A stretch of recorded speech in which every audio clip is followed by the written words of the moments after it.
Tolee, akkam jirtu kabajamtoota hordoftoota Oromiyaa Education TV guyyaa har'aa kana kan nuti wajjin ilaallu Grade 11 Mathematicsii Unit 1dha jechuudha. Kan nuti wajjin ilaallu guyyaa har'aa kana Unit 1 kana keessatti kan nuti kaasnee wajjin ilaallu waa'ee Relationii fi waa'ee Factioniiti jechuudha. Relationii jechuun maal jechuudha? Akkasumas immoo Factionii jechuun maal jechuudha? Kan jedhudha jechuudha kan nuti wajjin ilaallu. Maqaa isaarraa hubachuu akka dandeessanitti relation jechuun hariiroo yommuu ta'u, factionii jechuun immoo relationii kanarraa kan dhufudha jechuudha. Warreen kana lamanii chaapterii kana keessatti bal'inaa akka wajjin ilaallu ta'a. Jalqaba irratti kan nuti wajjin ilaallu unit outcomes'dha jechuudha kan nuti wajjin ilaallu. Akkamittiin akka chaapterii kana dubbistanii xumuruu qabdanidha jechuudha kan nuti wajjin ilaallu. By the end of this unit you will be able to chaapterii kana erga xumurtee booddee yookiin unitii kana erga xumurtee booddee kan itti beekuu qabdu warreen armaan gadii kana. Tokkoffaa irratti generalize patterns using explicitly defined and recursively defined function. Maal beekuu qabda? Explicitly define fi akkasumas recursively define fayyadamtee functionii tokko generalize gochuu qabda patternii isaanii jechuudha. Inni kan biraan know the inverse of a given relation. Relationii tokkoo fi inverse relationichaa beekuu danda'uu qabda jechuudha. Relationii tokko sii kennama, inverse relationichaa immoo maalidha kan jedhu beekuu danda'uudha qabda. Inni kan biraan no type of faction.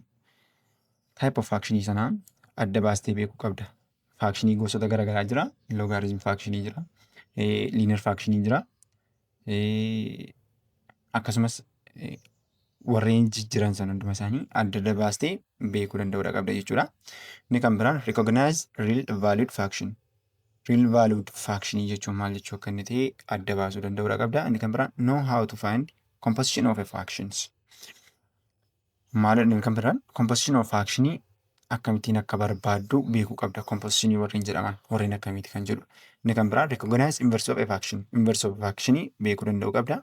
Asitti maal jennee turre inverse of relationii jennee turre amma immoo inverse factionii tokkos beekuu danda'uudha qabda jechuudha. Inni kan biraan sketch the graph of the inverse faction. Inverse factionii sanaaf immoo sketch the graph gochuu danda'uudha qabda jechuudha. Inni kan biraan understand how to apply relation and faction in real life situation. Akkamittiinitu relationii tokkoo fi factionii tokko wanta qabatamaa biyya lafaa jiru kanarratti yookiin jireenya guyyaa guyyaa jiru keessatti akkamittiin akka apply gochuu dandeessu yookiin hojiirra oolchuu akkamittiin akka dandeessu ni barta jechuudha. Warreen kana jechuudha. Chaapterii kana erga xumurtanii akka beektan kan isin ittiin of ilaaltanidha jechuudha warreen kuni. Itti daballee kan nuti unit outcomes yookiin wanta as keessatti ilaallu tokko tokkoon gaafa ilaallu 1.1 irratti kan nuti wajjin ilaallu relationii hiikkaansaa maalii kan jedhudha. 1.2 irratti inverse of relations and their graphs kan jedhudha. Kana paartii 1 keessatti wajjin ilaalla. Isa kana paartii 2 keessatti wajjin ilaalla. Isa kana paartii 3 haala kanaan deemsisna jechuudha. Amma nu danda'ametti amma paartii 6tti xumuruu ni yaalla jechuudha. Kanaaf chaapterii kana keessatti egaa warreen kan inverse of relation and their graph, type of factionii, composition of factionii, inverse of faction and their graph kan jettu kana application isaanii immoo dhumarratti kan wajjin ilaallu ta'a. Akkasumas summaryidhaa fi exercise yookiin review exercise kana wajjin hojjenneeti jechuudha kan nuti xumurru. Haala kanaan jechuudha kan isin dubbisuu qabdanii. Amma gaa rekomandii wanta isin godhu maatimaatiksii akkamittiin hin dubbisa kan jedhudha. Maazii gaafa dubbistanii maal gochuudha qabdu isinii irra deebitanii of yaadachiisuu qabdu jechuudha. Barnoota tokko gaafa barattanii kan garaagarummaa maalidha?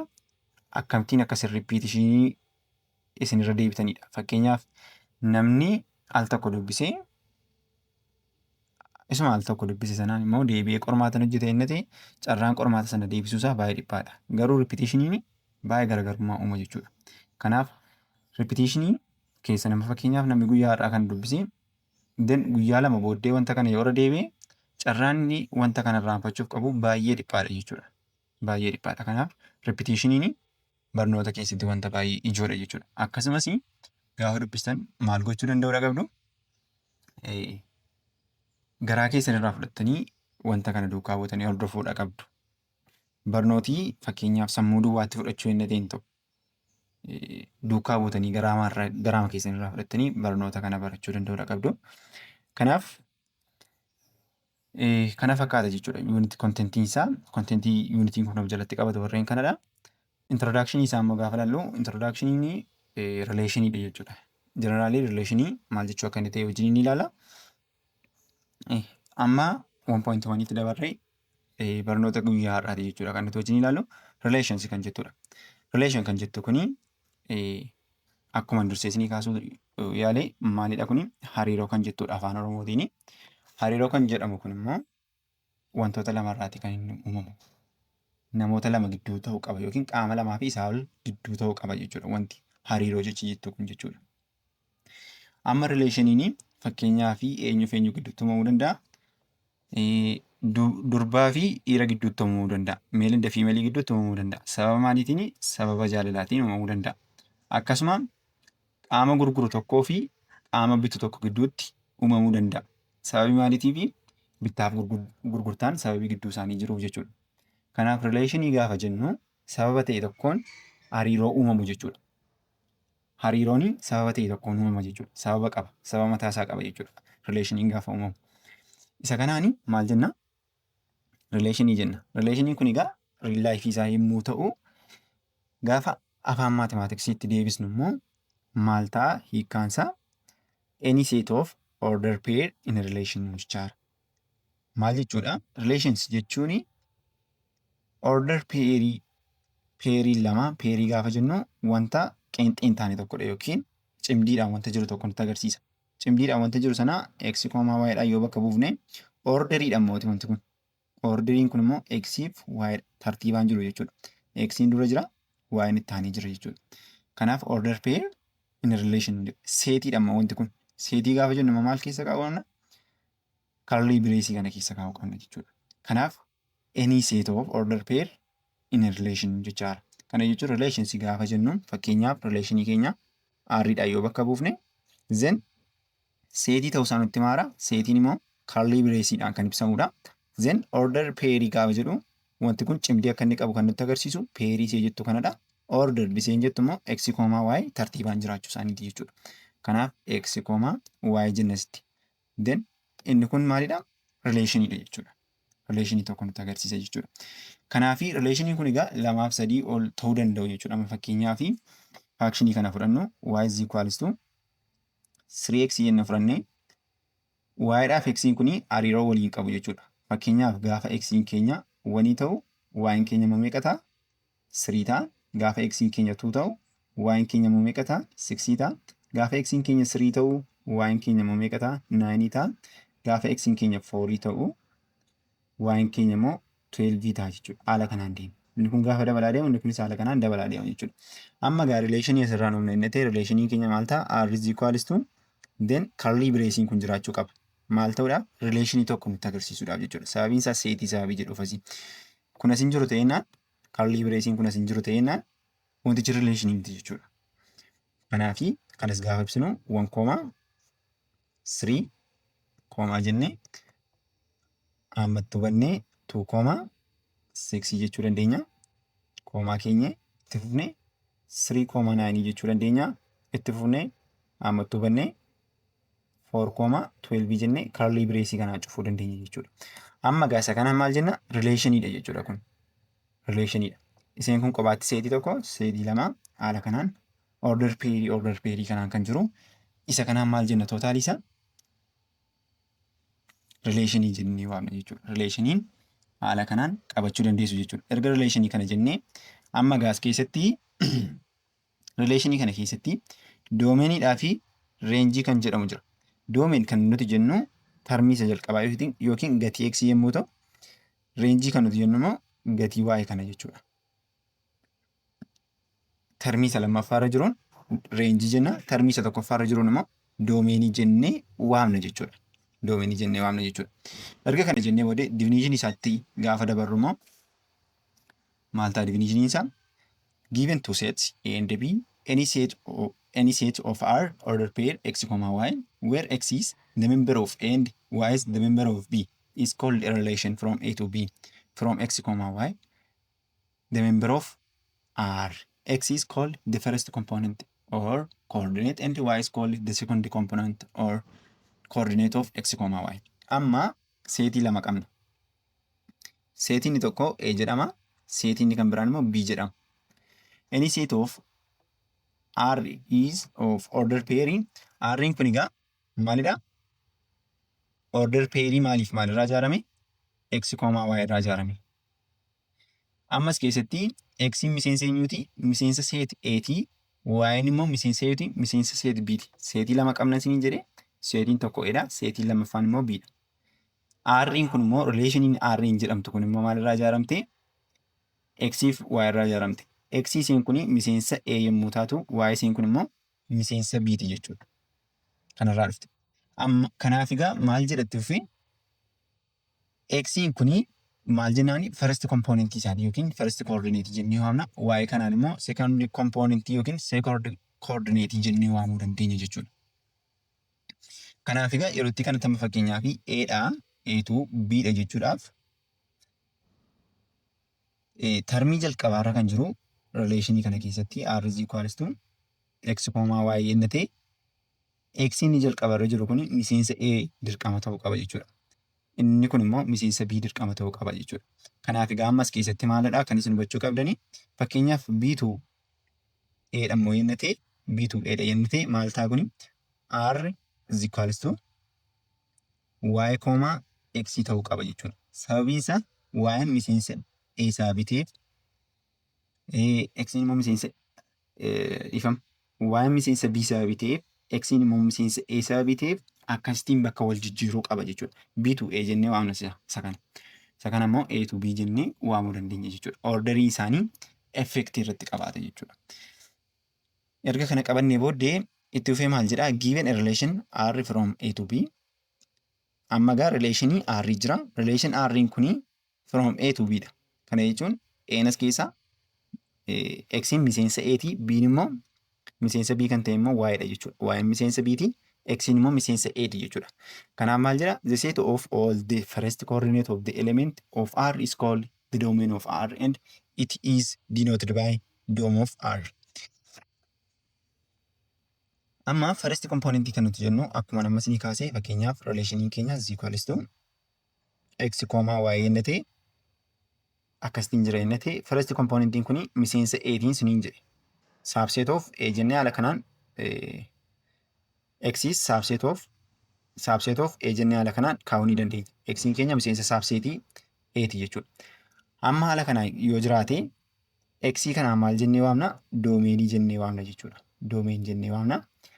Yoommoo Y subset of B subset of Y kanaan immoo maal jennee waamna? Reenjii isaa jennee waamna jechuudha. Reenjii jennee waamna. Maal jedha? That is dom of R is equals to X is the member of A, X, Y, the member of this relation. For some, Y is the member of B. Y miseensa eenyuti? Y miseensa eenyuti? Miseensa B'ti. X'n keenya immoo miseensa A'ti. Then haala kanaan ibsina jechuudha. Dom of R'n keenya haala kanaan. Amma qormaata biyyoolessaa irratti kan isaan sin dogoggorsan maali? Divinishinii kanaan jechuudha kan isaan sin dogoggorsan. Kanaaf akka isin jirtutti kachihootanii qabachuu sin irra jiraata.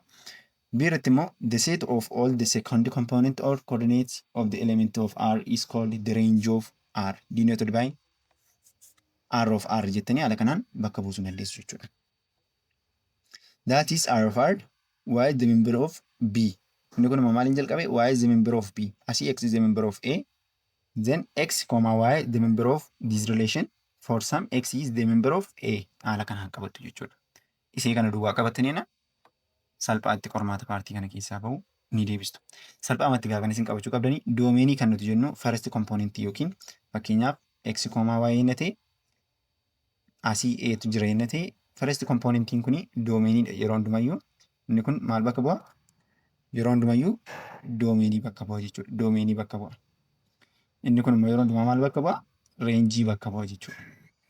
Kan isin qabachuu qabdan isee kanadha jechuudha. Second component taanaan reenjii, first component taanaan immoo doomeenii akkasiin taate qabachuu danda'uudha qabdu. Tufnee example kitaaba keessan irra jiru tokko gaafa laallu maal jedha?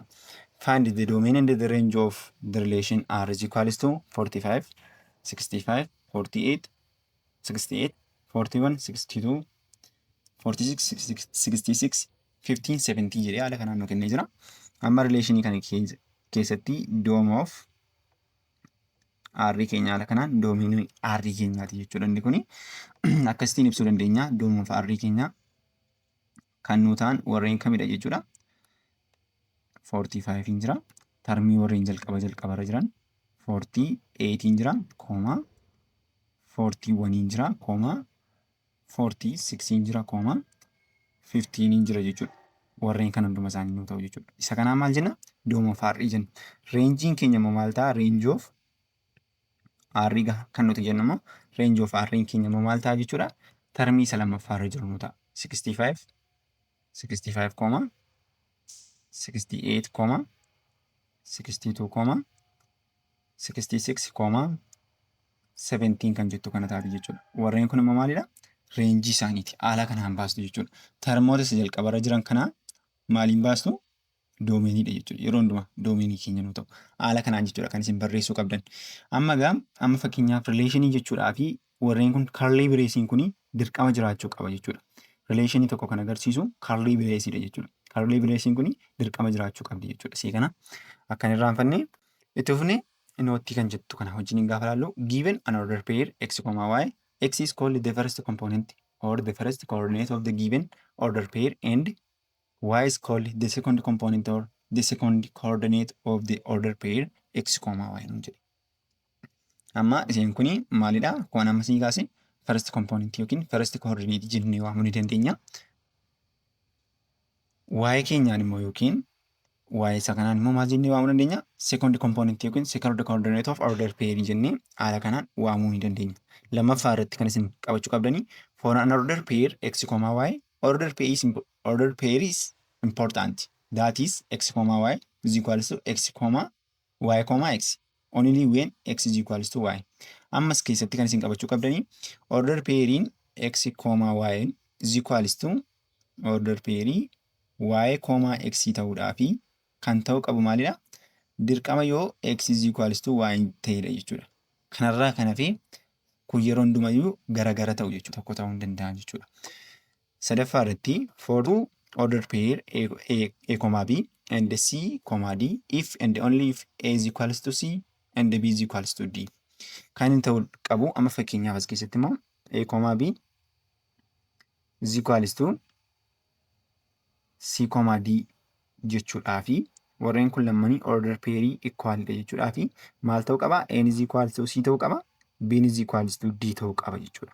Haala kanaan qabachuu danda'uudha qabdu. Isheen kun main pointidha jechuudha. Itti fufnee example kitaaba keessan irra jiru example tu gaafa wajjin ilaallu inserting school there are 4 sections of grade 11 and each section is related with the number of students in the given section as in table 1 below. A irratti find the relation of R, B irratti find the domain and the range of the relation jedhee amma relation R barbaadinu jedhe. Relation R gaafa barbaadnu kana maal goona? Relation R is equals to jalqaba maal banna? Karlii bireesii kana banna. Then isa jalqabaa kana asii section 1 jira, as section 1 jira, as immoo 49 jira. Isaan maal uumu? Tuuta tokko uumuu yookiin seetii tokko uumuu jechuudha. Kanaaf section 1 koomaa inni 49 jedha jechuudha. Koomaa kaa'etanii ammas ammattuu banee section 2 fi section 2 fi koomaa hidhetanii 51 jedha. Koomaa kaa'etanii ammasii section 3 jedhetanii koomaa kaa'in maaliin godha jechuudha? 48 jedha jechuudha. Then koomaan ka'a. Then ammasii ammattuu banee section 4 koomaa 15 jedha. Then haala kanaan dhumarratti karlii bireesiidhaan cufuun qaba jechuudha. Inni kun rileeshinii keenya jechuudha. Section 1 49, section 2 51, section 3 48 haala kanaan ta'a. Amma gaa erga rileeshinii keenya arganne maal beekuu danda'uudha qabna? Doomeenii fi reenjii beekuu danda'uudha qabna. Doomeniin keenya yeroo hundumaa isa kamidha? Isa jalqabarra jirudha. Sekshinii kanaa jechuudha. Kanaaf asitti biirra kan jiruu fi maalidha kanan godhu? Doom of R dheetanii doomeen of R dheetanii haala kanaan jechuudha. Maal gochuun qaba? Doom of R jedhee haala kanaan is equals to jedhee maal gochuun qaba? curly brace kana bari section 1 comma section 2 comma section 3 comma section 4 jedhee haala kanaan curly brace kana banuu qaba jechuudha. Haala kanaan curly brace kana banuu qaba. Itti fufee then ergan kana godhee booddee range isaa immoo barbaaduudhaaf range of R jedhee haala kanaan maal gochuu danda'a? 49, 51, 48, 15 jedhee haala kanaan curly brace kana banii haala kanaan kaa'uu danda'a jechuudha. Amma kan isin beekuu qabdan asirratti curly brace kana irraanfachuu akka hin qabnedha jechuudha. See kana irraanfachuu akka hin qabne yaadachuu danda'u qabdu. Exampleen kun kitaaba keessan irras jira waan ta'eef salphaatti hojjechuu dandeessu jechuudha. Maal jedhetti dhufe given a relation R is equals to the order of x comma y is equals to x square and x is the member of -2, -1, 0, 1 and 2 jedhee x ni memberii warra kanaati. Relationiin keenya immoo the order of x comma y dha. Y keenya immoo kanaa wajjin wal qixxeedha. Amma maalluu kenne relationii kana barreessiidha kan inni jedhe. Relationii keenya maal ta'a R'n keenya gaafa barreessu. Kanaaf Y'in keenya maalii wajjin wal qixxeedha? Y'in keenya x is equals to Y'in keenya y is equal to x square dha. Then gatii x keenya kan ta'uu danda'an immoo -2 dha, -1 dha, 0 dhaa fi 1, 2 warreen kana jechuudha kan ta'uu danda'an. Ani egaa kana hojjechuudhaaf maal gochuun qaba?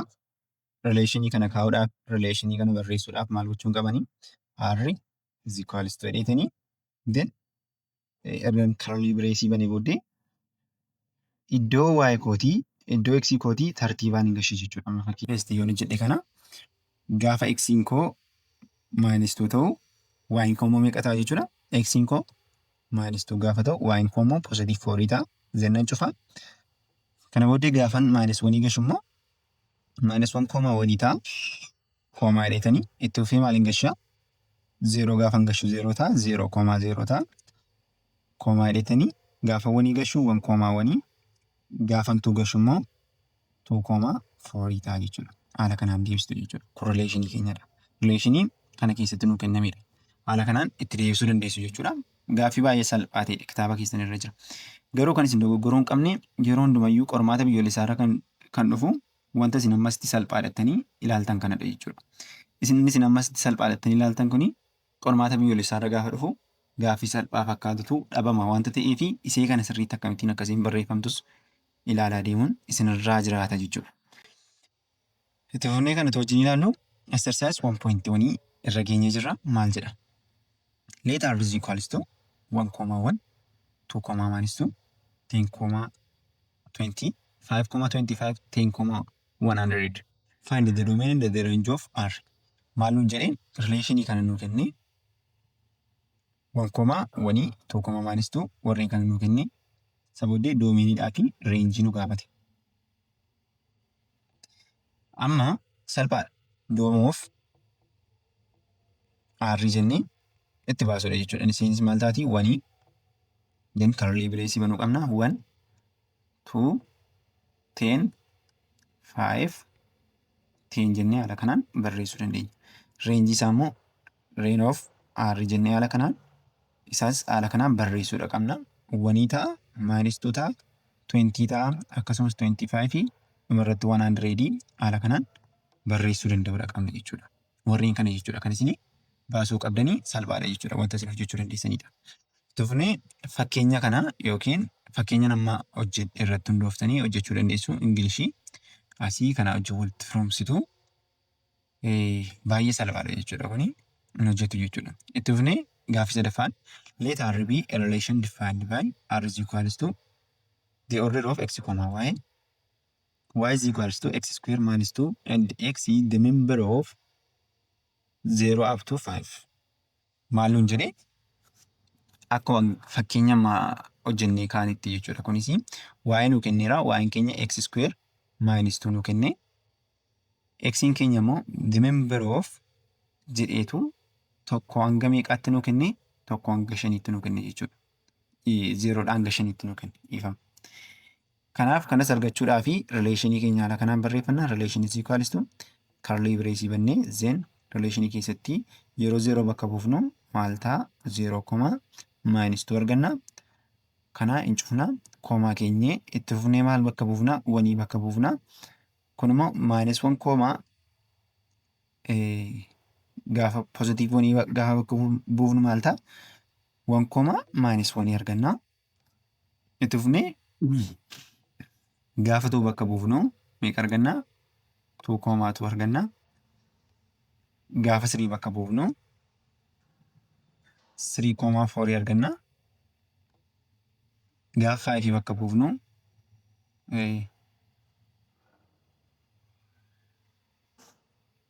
gaafa 4 bakka buufnu dhiifama. Meeqa ta'a gaafa 4 bakka buufnu 4, 12 arganna. 14 arganna dhiifama. Itti fufnee gaafa 5 bakka buufnu meeqa ta'a kuni 23 ta'a jechuudha. 5, 23 ta'a. Haala kanaan jechuudha kan nuti baafnu. Isa kana rileeshinii kana jechuu dandeenya. Erga liist elementii nuun jedhee haala kana fakkaata. Zeen erga kana fakkaatee maalodha kan nuti fufnee baafnu? Domain and range'dha. Zeen maal goonaa? Domain of R jennee is equals to domainiin keenya yeroo hundumaa isa jalqabarra jirudha jechuudha. Innis 0, haala kanaan erga karlii bireesii bannee 0,1, 2, 3, 4, 5 isee jettu kanadha. Itti fufnee reenjiidha kan nuti baafnu. Reenjiin keenya range of R keenya maal ta'a? -2, -1, 2, 4, 14, 23 kan jettu kan arganna jechuudha. Isee kanaan immoo range of R jennee haala kanaan waamuu dandeenya. Itti fufnee kanatti wajjin ilaallu representation of relationii kan jedhudha jechuudha. Relationii tokko akkamittiin represent goona kan jedhu wajjin ilaalla. A relation may consist of a finite set of ordered pairs or infinite set of ordered pairs. Relationiin tokko yookiin hariiroon tokko maal of keessatti qabachuu danda'a? Finite setii tuuta dhaabbataa tokko of keessatti qabaachuu danda'a yookiin immoo tuuta dhaabbataa hin taane tokkos of keessatti qabaachuu danda'a jechuudha. A relation may be defined by several different methods such as relationii kana egaa karaa garaa garaa ibsuu dandeenya. Fakkeenyaaf a set of ordered pairs, lammaffaa irratti a corresponding between domain and range, a graph, an equation, an equality or combination of these or and so on. Maal gochuudhaan inequalityidhaan ibsuu dandeenya yookiin combinationii gara garaatiin ibsuu dandeenya. Inni kan biraan equationiidhaan ibsuu dandeenya. Graafiidhaan ibsuu dandeenya. Corresponding between domain and range'dhaan ibsuu dandeenya. The set of ordered pair'dhaanis ibsuu dandeenya. The set of ordered pair x, y kan nuti jenne jechuudha. Corresponding domain and range immoo wajjin ni ilaalla. Fakkeenya jiru keessatti graafiidhaanis wajjin ni ilaalla. Equationiidhaan immoo fakkeenyaaf y is equals to x square minus 2 isa malaalaa turre correlationii tokko kan nutti agarsiisu. Inequality'dhaanis wajjin ni ilaalla jechuudha. Haala kanaan ibsuu dandeenya jechuudha. Kanaaf example kanarraa example 4 kanarraa kun maal nutti agarsiisa? Fakkeenya isa kamiidha? The set of ordered pair'dhaan gaafa ifoomudha jechuudha kun. Kuni 1,2, 3,4, 4,4 haala kanaan jira. Maal jedhee domainiif reenjii isaa barbaadii jedhe. Inni kuni akkuma namas ni kaasee ture isa jalqabarra jiru kanaan kan ifoomedha. The set of ordered pairs'dhaan kan ifoomedha jechuudha. Kanaaf akkamittiin ibsuu dandeenya? Doomii isaa barbaadee nuun jedhama ta'eef doom of R jennee barreessuudha jechuudha. 1 then karlii bireesii banuu akka hin raafanne 1, 3, 4 fi 5 ta'a jechuudha kun. Then itti fufnee reenjiidha kan nuti baafnu. Reenjii of R haala kanaan barreessine. Then karlii bireesiidha kan nuti banuu qabnu. Innis 2, 4, 6 ta'a jechuudha. Yoo amma fakkeenyaaf 4 bakka lama jirti. Garuu maaliin barreessinu 4 tokkuma barreeffama jechuudha. Haala kanaan qabaachuu danda'uudha qabdu jechuudha. Kanaaf egaa fakkeenyi kun kan inni nutti agarsiisu ordered pair'dhaan. Inni kun immoo maal nutti agarsiisa? Diyaagiraamiidhaan ibsaa jira. Diyaagiraamiin kun immoo maal nutti agarsiisa? Isa kamiidha inni kun immoo corresponding between domain and range kan jedhamu kanaan gaafa ifoomsinudha jechuudha. Isee kanaan gaafa ifoomsinu haala kanaan ifoomsuu dandeenya. Amma kanaaf maal jedhee find domain and range nuun jedhe. Then dura maal barbaannu rileeshinii masaa barbaannu. Rileeshinii kana gaafa barbaannu curly brace bannee inni jalqabaa 2dhaa fi 4dha kan walitti jiru. Kanaaf -2,4 barreeffannaa ammattuu cufnee koomaa keenya ammattuu banna jechuudha. Itti fufnee 1dha. 1 koomaa inni -4 jira. Koomaa keenya ammattuu bannee 1 koomaa jennee +2 jira. Ammattuu bannee koomaa keenya 1,4nis jira jechuudha. Kunis jira. Koomaa jennee ammasii ammattuu bannee 3,4nis jira jechuudha. Then kuni rileeshinii keenyadha. Rileeshinii erga akkasitiin baafannee booddee kan nuti gochuu qabnu maalidha? Doomeenii keenyaa fi reenjii keenya baasuudha. Doomeeniin keenya maal ta'a? Doomeniin keenya maal ta'a? Isa jalqabarra jiru kana ta'a. Yoo wanti barreessinu yookiin lakkoofsi barreessinu sun bakka lamaa ol jiraate tokkuma fudhanna jechuudha. Amma fakkeenyaaf tokkos jira, tokkos jira, tokkos jira. Tokko kan nuti barreessinu garuu aluma tokkodha jechuudha. Kanaaf curly brace kana bannee -2 +1 fi maal ta'a jechuudha? +3 ta'a jechuudha. Amma gaasirraa kan isin hubattani yeroo hundumaayyuu fakkeenyaaf isa kanaan E'dha jennaan jedhee isa kanaan B'dha jennaan jedhee yeroo hundumaa doomeeniin miseensa isa jalqabaati jechuudha. Miseensa tarmii isa jalqabaati. Doomeenii keenya kan nuu ta'u miseensa tarmii isa jalqabaati. -1 fi 3 akkuma argaatan. Reenjii immoo gaafa baafnu range of R yoo baafne is equals to maal ta'a kun immoo range of R keenya 4 jira. As -4 jira. As 2 jira. As 4 jira. Asis 4 jira. Garuu kan nuti fudhannu 4 bakka meeqa jira? 1, 2, 3 jira. 4 tokko fudhanna jechuudha nuti. Kanaaf -4 +2 fi +4 jechuudha kan inni ta'u. Haala kanaan jechuudha kan nuti hojjechuu qabnu. Salphaadha jechuudha. Erga akkas jennee booddee itti fufnee find the domain and the range of the relation are defined by the graph given in the figure 1.2. Inni kun immoo isa kamiin kan nutti himaa jirudha? By the graph kan jedhudha. Haala kanaan jechuudha kan nuti barbaannu isa kana immoo salphaadha baay'ee. Inni kun immoo giraafiidhaan yoo ba'e maal ta'adha? Amma kana gaafa jennu maal beekuu qabna nuti? Gatiin x yeroo hundumayyuu doominii keenya akka inni ta'e gatii y keenyaa immoo yeroo hundumayyuu maalidha? Reenjii keenya akka inni ta'edha jechuudha. Amma fakkeenyaaf inni kun x'dha, asii immoo y'dha jechuudha. Iddoo kana gaafa dhufnu asii 2 jira, gatii y keenyaa 2 jechuudha.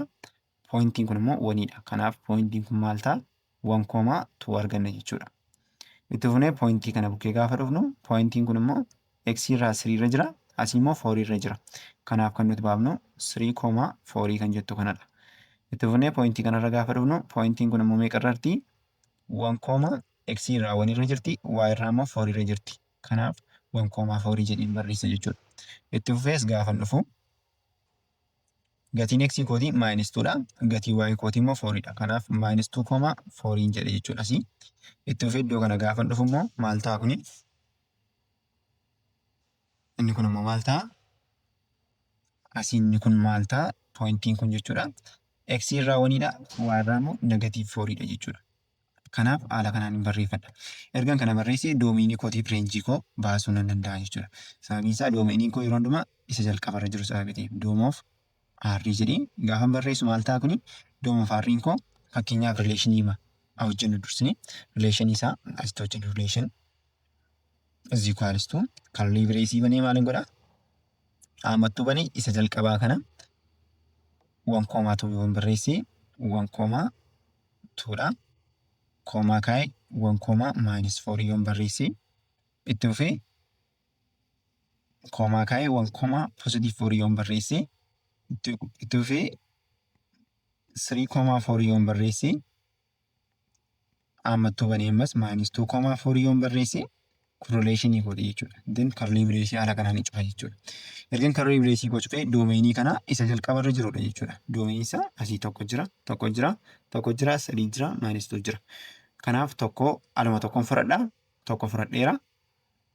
Koomaa kaa'ee kan fufu -2 jira. Koomaa kaa'ee positive 3 jira jechuudha. Kun doomeenii konaataa. Itti fufee reenjii koommoo yoo fudhadhe range of R is equals to then karaa bireesii banee reenjiin koom 2 jira -4 jira 4 jira. Kanarraa kan hafe 4 dha jechuudha. Kanaaf -4 istiin barreessaa. Then positive 2 then positive 4 dha jechuudha. Inni kuni reenjii konaataa, inni kun immoo doomeenii konaataa jechuudha. Haala kanaan baasuu nan danda'a jechuudha. Inni kun egaa akkamittiin akka nuti ibsinudha. Warreen kan hunduma isaanii fayyadamnee ibsineerra jechuudha. Equationiin haala kanaan fudhattu inequality or combination immoo gara fuulduraatti kan wajjin ilaallu ta'a jechuudha. Erga kana jennee booddee exercise 1.2 irra jiru gaafa laallu find the domain and the range of the relation R is equals to -2, -5 jedhee haala kanaan nu kenne doomeeniif reenjii barbaadidha kan inni nuun jedhe. Doomeeniif reenjii kanaa barbaaduun sinittiin cima jedhee yaadu sababiin isaa doomeeniin isa jalqabarra jirudha. Isas akkasittiin barbaaduu dandeessu. Doom of R is equals to jettanii karaa bireesii erga bantanii -2, -1, 0, positive 1, 2 jettanii haala kanaan barreessuu dandeessu. Reenjii keessan immoo range of R keessan immoo maal ta'a? Reenjiin keessan haala kanaan -5, -3, -1, positive 1, 3 ta'a jechuudha. Haala kanaan barreessuu dandeessu. Salphaadha jechuudha baay'ee. To list all the elements of the relation are defined by the figure 1.3 and find its domain in the range num jedhee elementoota hunduma isaanii tartiibessiidha yookiin tarreessiidha kan nu jedhee innis relationii waan bakka buufna then karaa bireesii erga bannee booddee 1, A jechuu dandeenya. Isa jalqabaati tarmii isa jalqabaati kuni koomaa bannee ammasii 1, C jechuu dandeenya. Wani wajjin kan jirani then ammas ammattuu bannee 2, A jechuu dandeenya. Then ammas ammattuu bannee 2, B jechuu dandeenya. Ammas ammattuu bannee koomaa keenyee 2, C jechuu dandeenya. Ammas ammattuu bannee 3, A jechuu dandeenya. Ammas ammattuu bannee 3, C jechuu dandeenya jechuudha. Warreen kun hundi isaanii maalidha? Rileeshinii keenya jechuudha. Rileeshinii kana keessaa immoo doomeenii fi doom of R is equals to jennee haala kanaan waniidhaan ni jalqabaa. Itti aansinee 2 jira. 2nis bakka baay'ee jira. Itti aansuunis 3dha. Kana jechuudha kun doomeenii keenya nu ta'a. Tarmii masa jalqabaa kana reenjiin keenya immoo maal nu ta'a jechuudha? Range of R is equals to tarmii innis A, B fi C nu ta'a jechuudha. Warreen kana jechuudha kan isaan ta'an. Haala kanaan hojjettu gaafii baay'ee salphaa ta'edha jechuudha.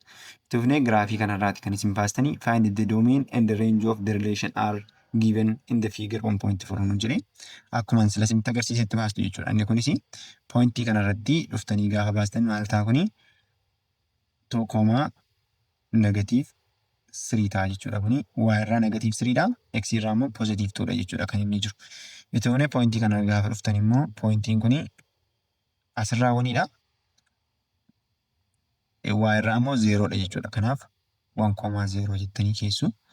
Inni kun immoo gaafa dhuftanii X irraa negative 1dha. Negative 1, 0 jettu. Pointii kanarra gaafa dhuftanii Y irraa 1dha. X irraa immoo 0 dha. Kanaaf 0, 1 jettu jechuudha.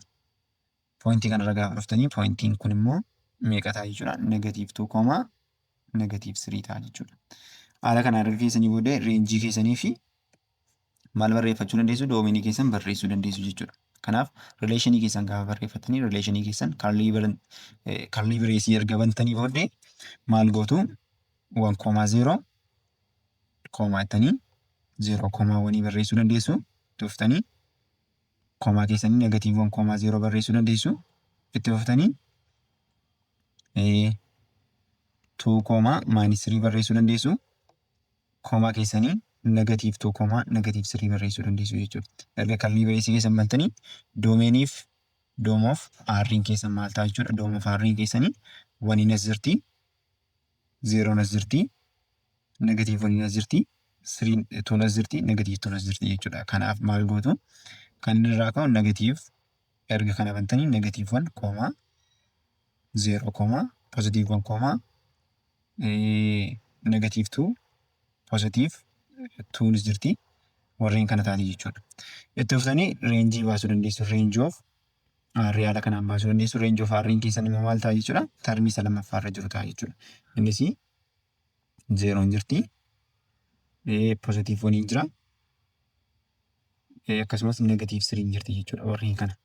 Kun immoo maal ta'a jechuudha? Reenjii keessan isiniif ta'a jechuudha. Haala kanaan jechuudha kan isin hojjettanii. Gaaffii afuraffaan maal jedha?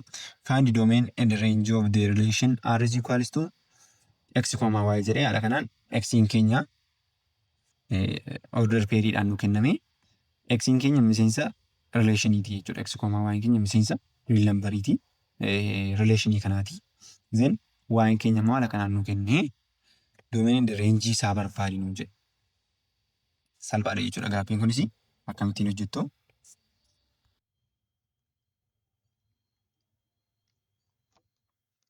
Kanaaf kan akkamittiin hojjenna salphaadha baay'ee hojjetama. Maal gootu gaaffiin akkasii gaafa isinitti dhufu fakkeenyaaf kan nu kenne x koomaa kan nu kenne maalidha? X koomaa y keenya the member of real number'idha. Tokkoffaa irratti jechuudha kan nu kenne. Deebi'ee y keenya x is equal x square'idha. X'n keenyas y keenyas the member of real number erga ta'eeti. Y keenya immoo is equals to x square erga ta'eeti. Amma yoo iddoo x keenya lakkoofsa barbaannee real number gashinee negatiiv 2 yoo gashinee 0 yoo gashinee positive 2 yoo gashinee wanta itti undefined godhuun qabu jechuudha. Lakkoofsi barbaade iddoo x galuu danda'a. Kanaafi doomeniin keenya maal ta'a jechuudha? Doomeniin keenya maal ta'a? The set of real number ta'a jechuudha. The set of real number ta'a. The set of real number ta'a. Kanaaf kanas akkasitiin barreessina. Dome of inni dome of R jennee haala kanaan akkamittiin barreessuu dandeenya? Dome of R jennee haala kanaan x the order of x is the member of real number jennee haala kanaan barreessuu dandeenya jechuudha. Haala kanaan barreessuu dandeessu. Inni kan biraan reenjii isaati. Reenjii isaa immoo kan inni ta'u gatii waa'ee keenyaati jechuudha kan inni ta'u. Amma iddoo waa'ee keenyaa kana fakkeenyaaf iddoo x keenya lakkoofsa barbaanne yoo bakka buufne gatii nuti argannu as jala square'idha sababii ta'eef negatiivis jenna bakka buufne zeeroos jenna bakka buufne positiivis jenna bakka buufne kan jalaa nu bahu zeeroodhaa fi zeeroodhaa ol kan ta'edha jechuudha. Zeeroo dabalatee zeeroodhaa ol kan ta'edha kan jalaa nu bahu. Kanaaf maal gochuu dandeenya? Kana immoo akkasittiin ibsuu dandeenya. Range of R jennee is equals to jennee kanas y jennee y dha jechuudha. Kan inni ittiin ifamu y is greater than or equal to 0 koomaa jennee y is positive y the member of real number haala kanaan ibsuu dandeenya jechuudha. Haala kanaan ibsuu dandeenya. Salphaadha jechuudha kun. Haala kanaan ibsuu dandeessu jechuudha. Yookiin immoo haala kanaan reenjii isaa akkamittiin ibsuu dandeessu? Or jettanii haala kanaanii 0, positive infinity haala kanaan 0 koomaatti closed gootanii haala kanaan asiin openii gootu jechuudha. Inni kun openidha. Asiin garuu closedha jechuudha. Isa kanatti immoo kan isin gootanii or jettanii positive infinity, negative infinity gochuu dandeessu jechuudha. Negative infinity, positive infinity gochuu dandeessu. Gara lamman isaatti iyyuu maal miti? Daangaan qabu jechuudha. Bakka barbaade sana galuu danda'a sababii ta'eef jechuudha. Barnoota keenya irraa asuma irratti xumurree paartii taanuu asirraa kaaniiti jechuudha kan nuti itti fufnu. Waan wajjin turtaniif baay'ee galatoomaa isinii jedha. Paartii taanuu representation of relation to kan jedhu kitaaba keessan irra kan jiru asirraa kaaniiti jechuudha kan nuti wajjin ilaallu.